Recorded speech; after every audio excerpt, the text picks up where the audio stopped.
World Englishes or Worlds of English, Pitfalls of a Postcolonial Discourse in Philippine English, The Power of English. According to Kashfu, the power of English can be seen through its range and depth. The range of English refers to the totality of functions which it has acquired as it spread around the globe. The depth, or its depth, refers to the amount of societal penetration it has achieved as it moved from the inner circle to the other circles. Although difficult to assess, depth can be gleaned through the pluricentricity of English and the development of varieties within an educated variety in the outer circle. Putting together the depth and range of English, the following are Kashfu's useful parameters of the power of the language: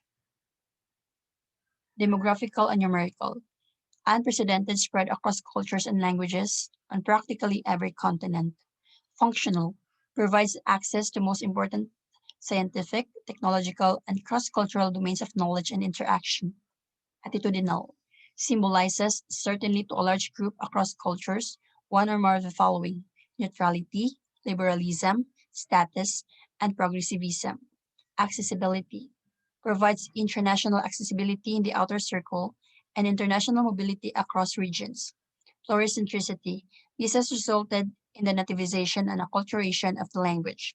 These two are then responsible for the assimilation of English across cultures. Material, a tool for mobility, economic gains, and social status.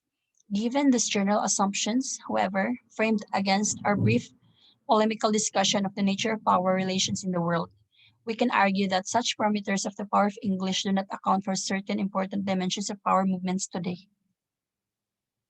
The depth of the power of English, Kasher says, can be viewed in a horizontal sense, where English moves away from its traditional center to its many other centers across the globe through nativization and acculturation, which are themselves implicated in practices of resistance and liberation.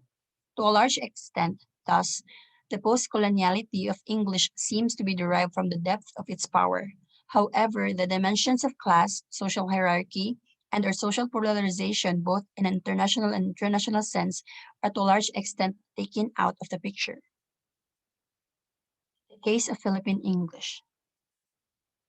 The Philippines was directly colonized by the United States during much of the first part of the 20th century, but despite nominal independence given to the country in 1946, the Philippine educational system continues to show large traces of American influence. For example, as late as the early 1970s, the foothold of the English language in the schools was unshakable, and even after the introduction of the bilingual education policy, which is Filipino and English as medium of instruction in 1974, English has remained the language of power, prestige, and social mobility.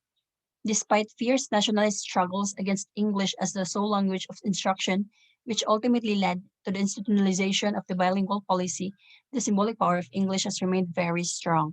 The domains of Filipino may have expanded such that it now has a wider spread of functions and uses, with the large majority of Filipinos able to speak and understand it.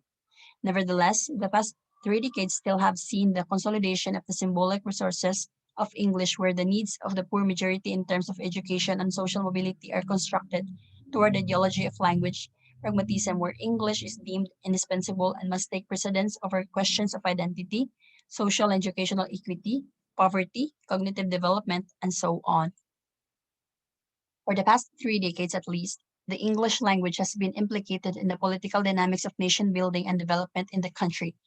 With an economy driven by international capital through various forms of foreign investments and export driven, labor intensive strategies, the schools have become both the ideological battleground for the inculcation of neoliberal ideas among the youth and the training center of docile bodies out of which skills needed locally and abroad were generated.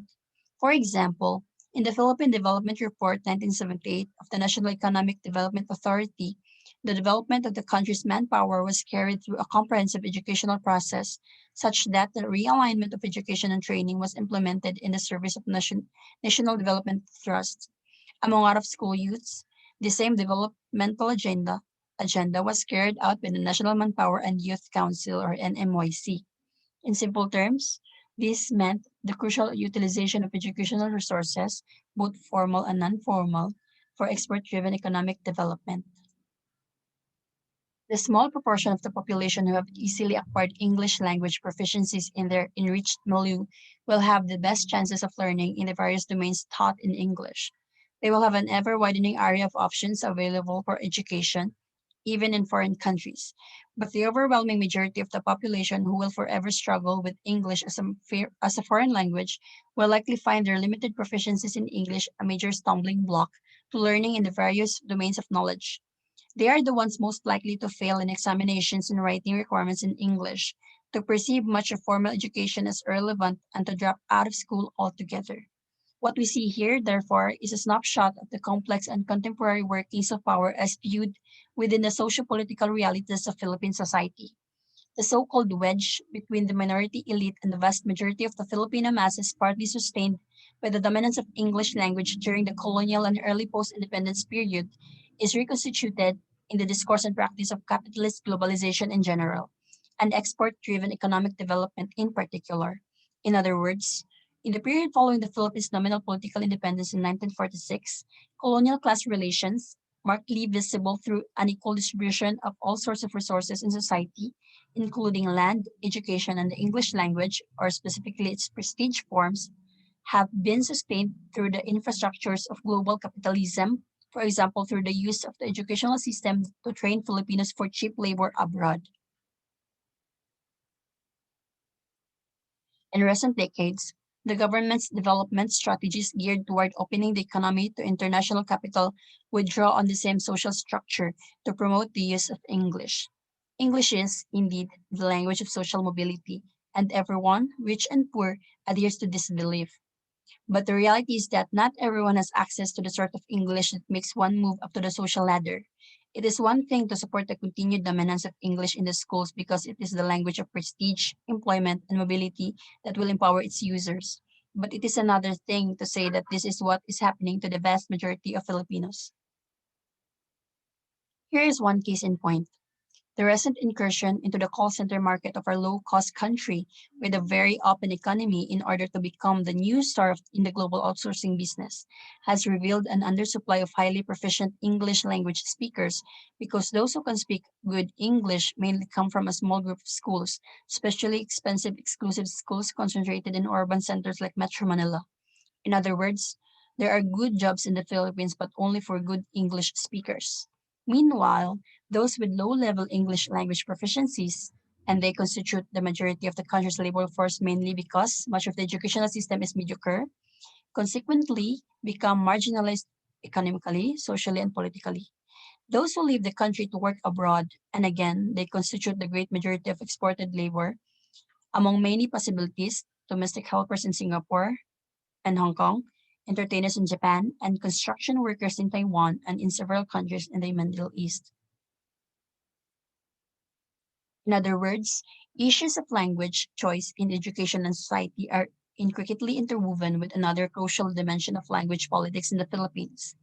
The question of access not only to particular languages of power, but also to particular varieties of English framed within broad relations of power, which are themselves constituted by intersection of historical, which is colonial or postcolonial, ideological, such as nationalist, globalist, or pragmatist, and sociopolitical, such as class-based or economic forces.